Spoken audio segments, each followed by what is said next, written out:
Buenas tardes, amable auditorio.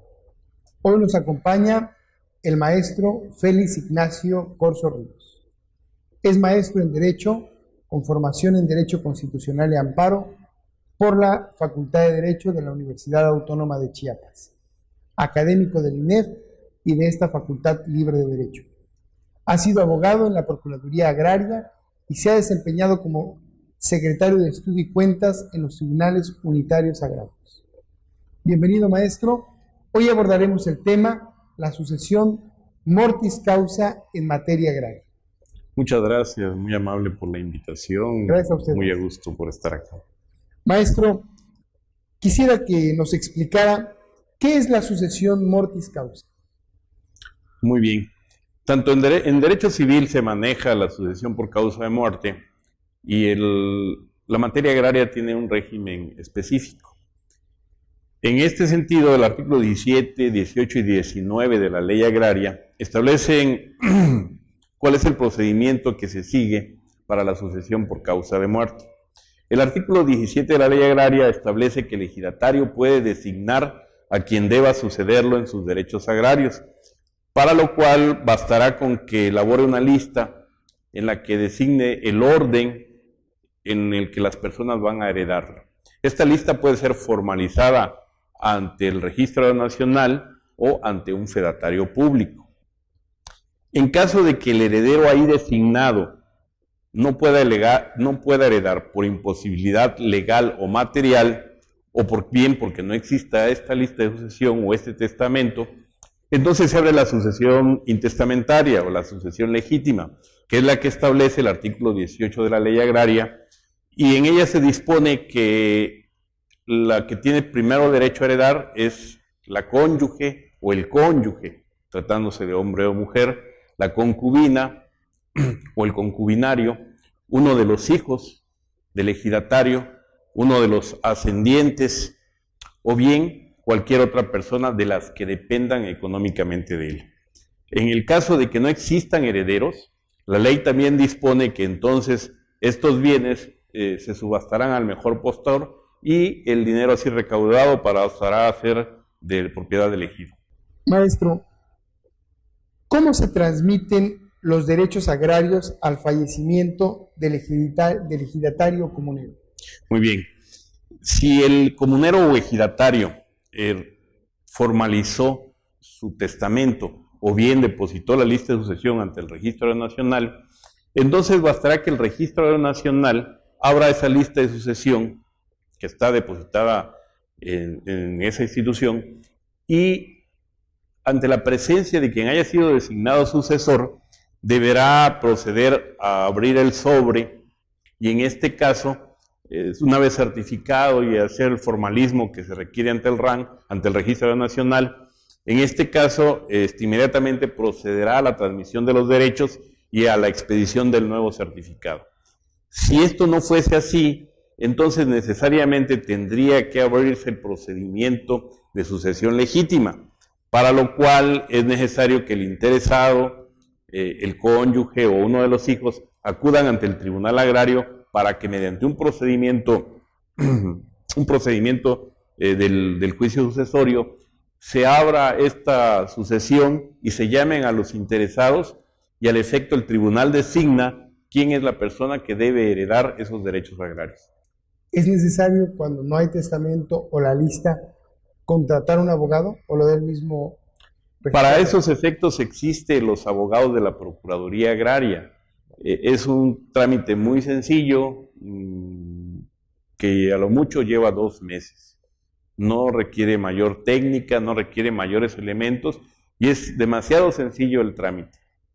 ¿Pero qué sucede si no hay testamento, no hay lista y entre la mamá, si es varón el que falleció, entre la mamá y el hijo no hay entendimiento y los dos pelean el hijo?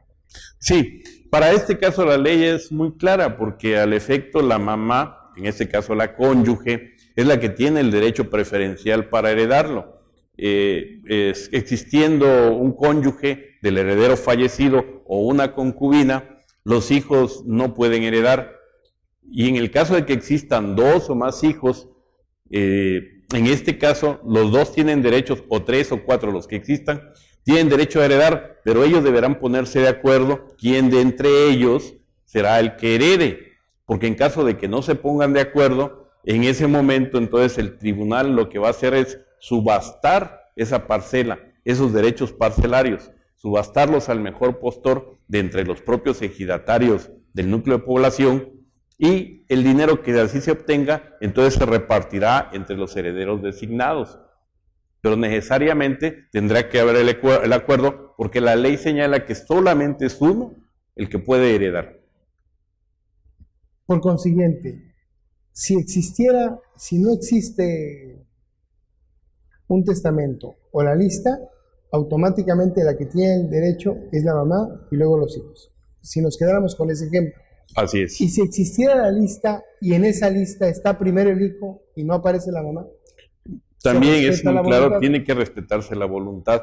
Es decir, la sucesión en este sentido es asímil, es semejante a la sucesión en materia civil, guarda los principios jurídicos de la sucesión en materia civil, son idénticos a la materia agraria, pero con sus particularidades específicas. Okay. ¿Cuáles son las principales modalidades de la sucesión en materia agraria? Bien, existen estas modalidades que la diferencian al completo de la sucesión en materia civil, que precisamente han sido analizadas por la jurisprudencia de la Suprema Corte de Justicia. Al efecto, una de las principales consiste en que la sucesión de los derechos agrarios no opera en el momento del fallecimiento del ejidatario. Esto es, si existe una lista de sucesión, el heredero, el designado, necesariamente tiene que realizar la transmisión de sus derechos, ya sea ante el Registro Agrario Nacional o bien preferentemente ante el Registro Agrario Nacional, porque deberá ser un sucesor designado.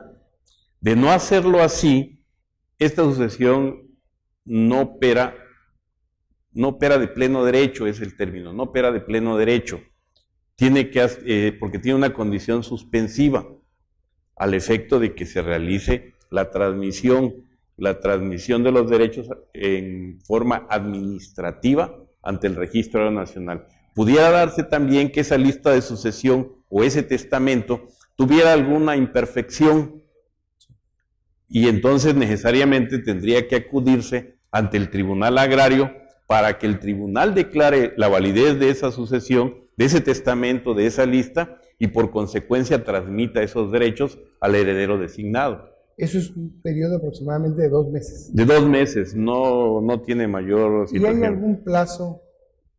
Fallece la persona, pero no les interesa a ninguno de los herederos hacer el trámite y no hay testamento. ¿Hay algún plazo? No existe testamento, existen los herederos, pero están trabajando la parcela, no tienen disputa en la posesión. En la actual ley no hay ningún plazo establecido para que prescriban esos derechos para sucederlos. Bajo la Ley Federal de Reforma Agraria se establecía, y la jurisprudencia de la Suprema Corte así lo definió, de que esa sucesión debería tramitarse en el plazo de 2 años, bajo pena de que si el heredero no lo realizaba, el poseedor de la parcela, en el supuesto de que no estuviera en posesión, podía adquirir derechos sobre la misma. En el caso específico de la ley agraria vigente, no se establece ninguna prescripción para adquirir esos derechos por vía de sucesión. Maestro, le agradezco muchísimo. No sé si quiere usted hacer algún otro comentario.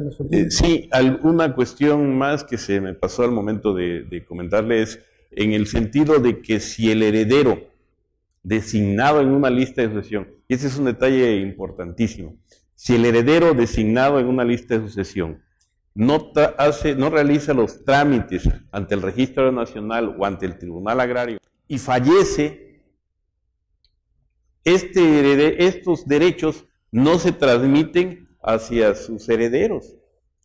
No se transmiten hacia sus herederos. No puede transmitirle derechos que no ha adquirido. Por eso la importancia de que un heredero designado pueda tramitar, hacer los trámites administrativos o jurisdiccionales para que en su caso les sean adjudicados y reconocidos estos derechos agrarios. Maestro, le agradezco muchísimo, creo que es un tema muy interesante que realmente mucha gente desconoce de esto y a veces creen que es muy complicado. En nombre de la Facultad Libre de Derecho de Chiapas, del INEF y del Instituto de Investigaciones Jurídicas y Administrativas, le damos las gracias por su aportación y gracias a ustedes por acompañarnos.